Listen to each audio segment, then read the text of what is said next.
All right. What are you doing this time? I'm looking for the rest of the Peace roster, but I can only find Cheon.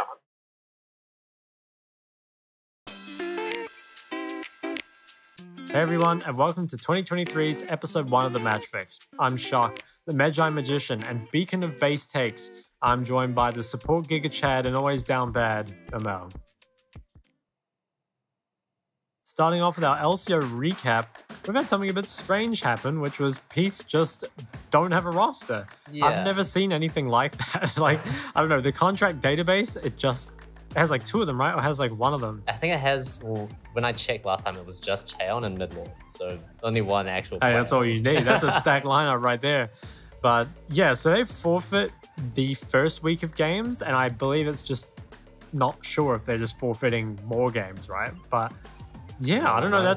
It creates kind of a weird thing because if you forfeit games in week 1, it kind of creates like an unfair advantage for the teams that, you know, get a free win essentially. Now it doesn't matter a whole lot just because of how the format works now, but it's still pretty strange. And I wonder, do you actually think they're going to get a roster? I have no idea. I don't know how long the visa process usually takes. I mean, you've played in Australia, which you don't need a visa for. The visas can be really long. When we had Korean imports on Direwolves, it was sketchy whether they were going to get to play those first couple of weeks or not. But like what we had like subs and stuff that could play if they didn't get their visas in time. And Peace have just gone the route of like, you know, if we don't get our players, we just won't play. And it's it's odd. Maybe not the best call, but it's the one they've made. From what I heard in the sort of off-season, they didn't really want to stick around for LCO even. Like, I'm pretty sure they wanted to sell their spot. I could be completely wrong, but that's just what I heard. They seem very nonchalant about it. Who knows if they'll have an actual roster next week, but I do agree that it does create a really weird dynamic in the league. Sure, the stage 1 doesn't really matter as much, but at the same time, like in the context of stage 1, it matters quite a lot because it's just a best of 1 single round robin. And yeah, honestly, I'm just interested to see where it goes, because if we see a team like Mammoth get a higher seed than they potentially should just because they got a freebie from Peace, I mean, it'd be sad, but pretty funny. Jumping right into day 1 of our games, we had a bit of a banger to open out the season. It was Chiefs versus Bliss, which I think a lot of people were expecting to be a stomp on the Chiefs side. But straight from the draft, what were your initial thoughts? Well, listen, emelg. Some people would say the Bliss draft is bad. I would say it was fucking terrible because it was like really bad. So we had just like a random Gragas for no reason. I'm actually not really sure. Yeah, I mean, I guess it's like a champ he plays, right? And then they picked a Kali with it, which I think also sucks because I think, you know, Gragas is actually a pretty good 1 AP and so is the Kali. Like their champs that can deal like lots of AoE damage. So if you kind of have like a full AD team, but then you have like 1 Gragas or 1 Akali, they're always going to do quite a bit of damage. But instead, we have double AP mid jungle, which doesn't really make sense. And then on top of that, double AP mid jungle, leaving the Kassadin open. And it was like the perfect Kassadin game. It was just like I think it was Nami support for Bliss. So it's like very low CC. It's like an AP mid jungle. And also Akali is like a good matchup for Kassadin because you're weak at the same time as Kassadin is. So it just doesn't really make a lot of sense. I don't want to say they lost completely from draft, but draft made this game so hard. And actually, one thing that also really confused me is that they chose blue side. So I think blue side is a bit better in the meta at the moment, but I really would have thought that Bliss would like lean into kind of Daystar. You know, like he is the Korean import. He's got like a really big champion pool, and that kind of like lends itself to having that red side counter pick. You know, just like making sure your mid's in like a really good spot. Being able to flex that counter pick, absorb bans and stuff like that. But the way it was done here just felt almost like you're neutralizing your own team. You know, I think it kind of remains to be seen, but many people would think that Daystar is the strongest member of the team. And so when he is just like blind picking, being thrown into a matchup where he's just completely neutralized, it feels like you're not really playing your team's strengths. Yeah, it kind of makes me wonder about like what's been going on in their scrims and like what their sort of read on the meta is, because I think most people would agree, even just from like solo queue or even like normals games, Kassadin is a pretty strong pick right now. You know, you got Rod of Ages and Seraphs both in a very strong position. And I think just leaving that open and sort of what is close to a perfect matchup for him, or like even compositionally wise, seems like a really big oversight. I don't really know what their plan was, like going from draft into the game. Well, speaking of the game, do you want to tell me what happened at 1 minute into the game? Oh, I would love to tell you. Okay. Why not? He died so quickly into the game that we didn't even really get to see what happened because the cameras had just gone through the very nice cinematic view of the Rift. And then we came back from that to see, why not? This is looking like a potential first blood. Oh. Not a great way to start your first game, especially back from being on the bench for so long. Yeah, I think if before the split, if I'd had to bet like out of all 40 starting players or whatever, like who would be the first death, I would probably guess why not. I'm not even joking. I think it's just like it's the best bet of them all, and it was just so amazing to me that the first death in 1 minute of LCO 2023 was why not. So yeah, he's breaking records. Now, Why Not actually did play the early game, I feel like, pretty well after that. I remember normally Raze is like the kind of safety of Chiefs, like the late game insurance. Obviously, they have a Cassidy in here, so maybe it's a bit different. But he was, actually, the roles were kind of reversed. Like, Kize's on the scaling pick while Raze is playing Kalista, and he actually did die a few times. I think Gragas went bot quite a lot.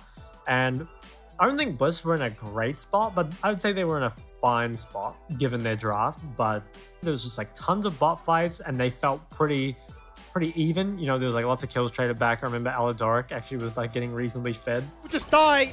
It is the Bermuda Triangle. Regardless, flash for flash, kill for kill. Obviously, it's like the perfect Cassidy game, but he also played like really, really well. Like 12-0-8. You can't really ask for anything more out of a man.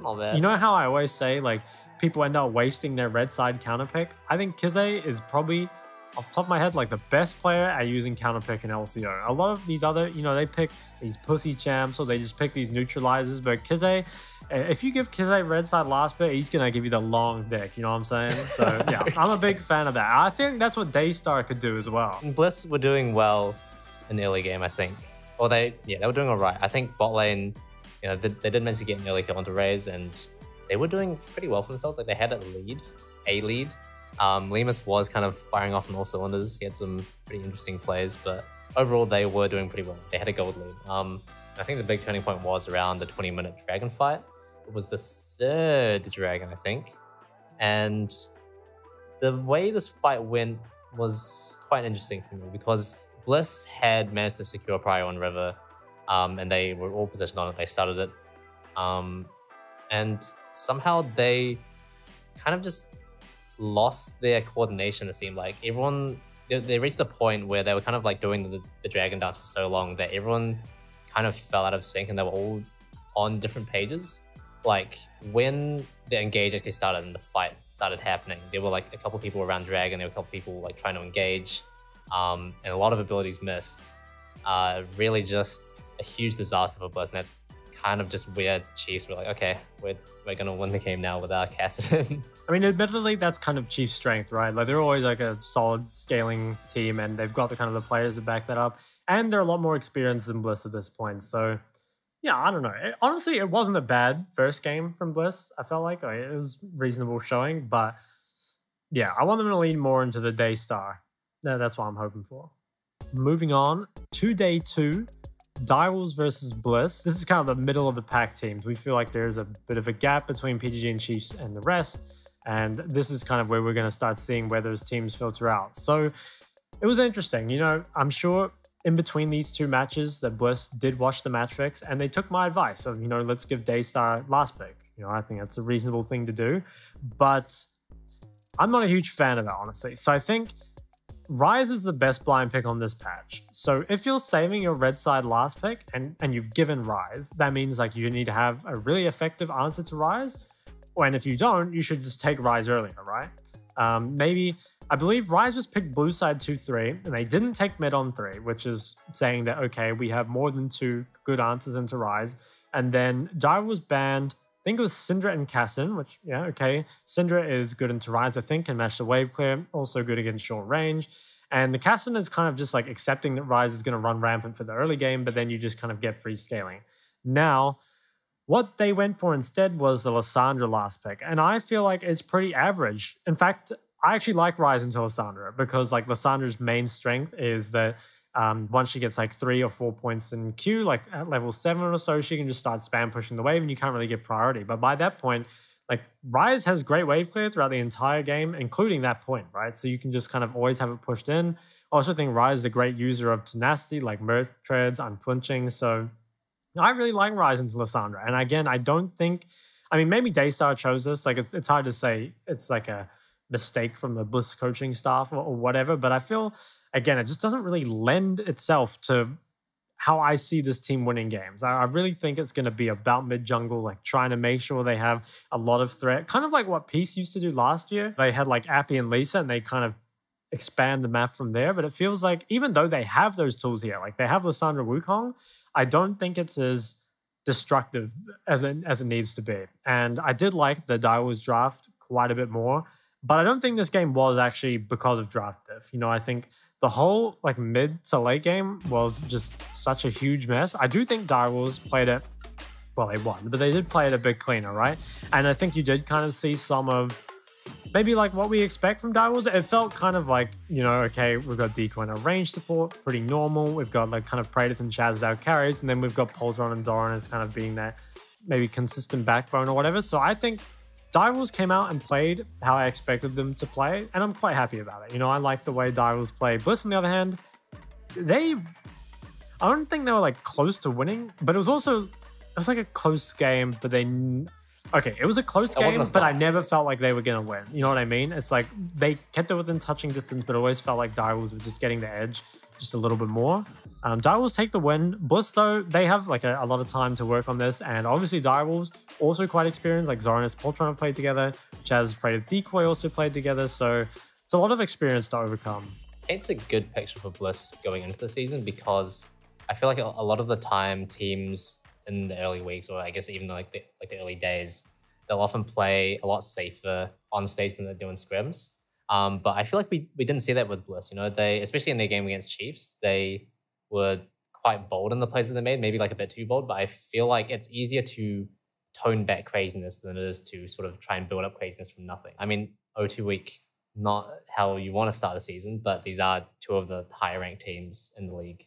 So yeah, I'm not too worried for Bliss. Yeah, yet. And you definitely rather lose to those high tier teams, right? Because it's, you're easily, well, maybe not easily, but you have a pretty good shot at beating all the other teams, especially if you can work out some of your early issues against these top teams. So yeah, it's maybe even better for them that they have this kind of tough schedule, and from here on out, it's going to be a bit easier for them. I think the game between PGG and Ground Zero was also really interesting, because you kind of saw that PGG roster, at least what we think it's going to be, really start to come together very early in the split, which I think is a really great sign. You saw them picking like the full Chad lanes, you know, like lots of aggression all across the map. And I think Winter working together working together with Shernfire, like just really good job pressuring the map. And I think that's really important if you do want to play that kind of style of 3 winning lanes. Your mid jungle needs to be really, really active, because normally the problem with when you play that style is that at some point, like your mid and jungle go bot, and then your top gets like weak sided traded off, which can be really bad, right? But if your mid and jungle are active enough to where they can kind of just threaten the entire map the whole time, you can kind of buy whoever's your weak side enough breathing room to, sure, like they can't really play aggressive, but they can be aggressive enough that they can still play their champion while the rest of the map is super hard winning. And I think that's exactly what PGG did. There was one dive, especially in the bot lane, which was a big highlight for me. I think was really well executed by PGG. You know, I'm not eloquent enough to talk about it, but I think I do know someone who is. Ladies and gentlemen, boys and girls, please put your hands together for the newest member of the Matchfix, Larissa! Hey everyone, I'm Larissa, and welcome to our featured LCO Fight of the Week. We're looking at the Pentanet.gg vs Ground Zero game from day 1. At 14 minutes, the game is at an even state despite the aggression from PGG as Shernfire repeatedly ganked the bot lane. Ground Zero, looking for retribution, stations Gooby for a 3v2 fight, but the PGG bot lane suspects something. Violet spots Gooby out with a ward and forces him to engage. Violet, after being airborne, dash Gale forces out of range, and after a Lucian combo, chases Ground Zero away with the culling. With a wild growth to save Gooby. I think you've been off a little bit more than you. Shernfire shows up. With no hesitation, he closes the distance using his Q ultimate, locking down and eliminating Gooby, but also pushing Dante out of position, who has no choice but to flash to safety. Shernfire prepares for a tower dive, knowing that Donnie has finally made it to the bot lane. He lands a hit from the Relentless Force through the tower and survives with only 6 HP thanks to a summon Airy Shield proc from Appy. Meanwhile, Dongy has ultied over the wall and is cleaning up Dante and Bulldog. Dongy says, I'll get this one, don't worry, the shield evaporates. Dongy gets the heal from the Ahri passive, hits Zhonya's, cancelling the tower auto, and Appy moves in to tank the aggro. The mid laner from Ground Zero arrives hoping to salvage the play, but Appy disengages with the Nami tidal wave. A perfect way to start the LCO, showcasing the experience and coordination of the PGG roster. That's it for our featured LCO Fight of the Week. I'm Larissa, signing off. Thanks for that, Larissa, and a very warm welcome to the Matchfix. Slay, Queen. Next up on the agenda, let's take a look at the LCO Standings. Sitting at the top of the table with 2 wins each, we got Direwolves, PGG, and the Chiefs. Suiting our power rankings pretty well so far.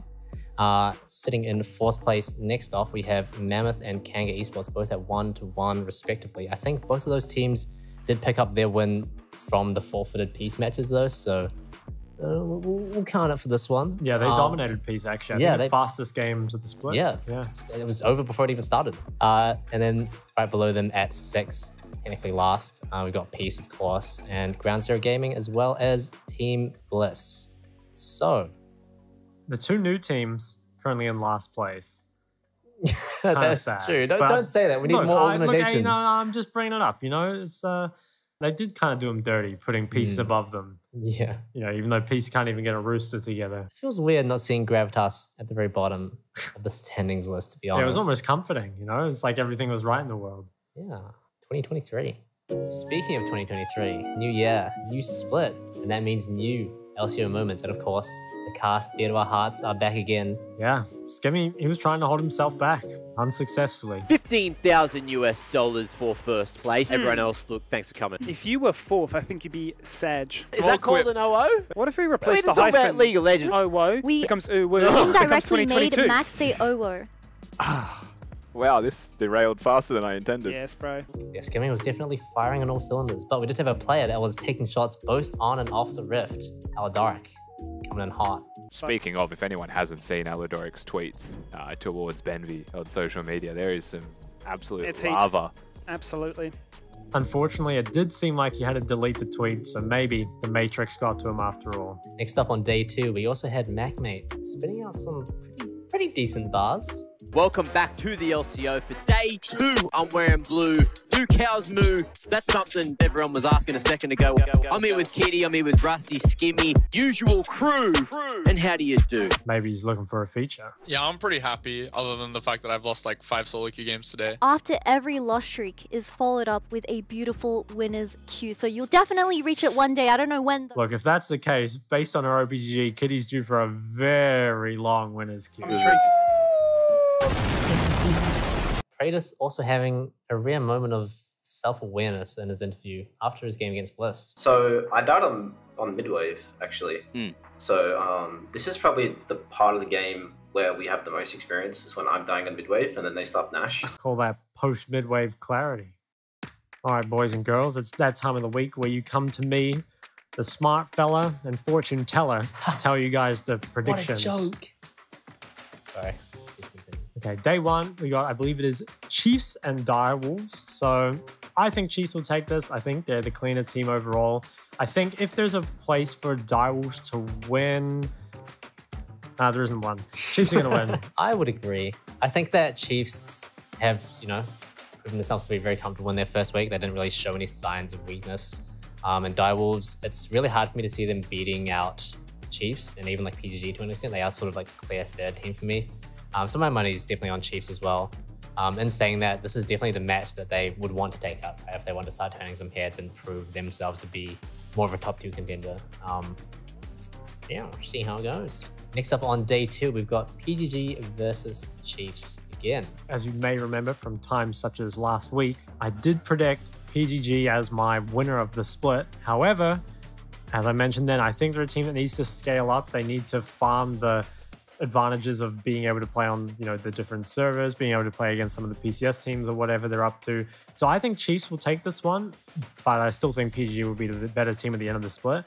This is like a real test of PGG for me because, again, like Dongy has recently swapped to mid and he's like looked fine so far, but Kize, definitely the strongest mid right now, and he also has a champion pool that can really abuse the kind of I want to say like push and roam champions, or the champions that aren't so much focused on the laning phase. You know, it's not like, well, I wouldn't expect Dongy to come out and pick something like, you know, a Syndra, something that's like really strong for lane. I'm thinking more, you know, the Ryzes, the Aries and stuff like that. And a lot of those are punishable by, you know, your Aurelias, your Silases, Cassidans. I think Kaze's got a pretty good pool for abusing players weaker than him. So I'm looking a lot towards the mid jungle for this matchup. Now, if PGG show up big here, then I'll be real happy with it. That's really interesting because I'm actually going to predict PGG for this one.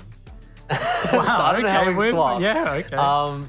But I think that Dongy, especially for me as a player that has a lot of interesting and unique champions in his back pocket, this is kind of where draft advantages play a big part, right? Because you don't need to win multiple games, you just need to win the one game. So I think that PGG, I hope they can show a creative side to the draft, and I feel like their early game aggression that Chiefs generally kind of lack will hopefully take them over the finish line for this game. Well, look, I hope PGG win too. I'm just thinking Chiefs will win this one, but you know, just like that, Bob's your dad's brother. Day 3, super weak, super teams, Direwolves versus Kanga. What do you think? When I look at these two teams, I feel like in terms of laning power, it's quite difficult to say like one team's player is better than the other team's. So I think in that respect, this can actually be quite a close game. But of course, there isn't that much sort of prior data to go off of, so it's hard to say. But to bring it back to my prediction, I am going to predict Direwolves just because I think they have a bit more stability right now, just based off like the sheer amount of experience that they have over their opponents. I think that they'll be able to keep it together, especially this early on in the season. And saying that, I really do hope it's a close game because it kind of proves that the top 5 is as close as we'd like it to be. I think I mostly agree. I think Direwolves definitely the safer choice here and one I'm going to predict as well. But I am actually really excited for this match because I think it's a really good test for Blue going up against Zoranus. I think Zoranus is one of the best top laners in the league right now. Also, really interested to see how the bot lane stacks up against Predator and Decoy, because Predator and Decoy, like, they're a pretty solid bot lane as well. And Hooper, I think I have like pretty high hopes for Hooper. He was playing really well in the games he did get to play last year. Also think he's pretty good in solo queue. And Shinky, I've always kind of been a Shinky hater, but actually today I played a 52-minute solo queue game with Shinky on my team, and we kind of like 2v9'd it. So yeah, big fan of that guy now. I actually say we've been friends for a long time. So yeah, kind of interested to see how they go up against Direwolves. With all that, that's this episode done and dusted. Catch you next time for your weekly fix.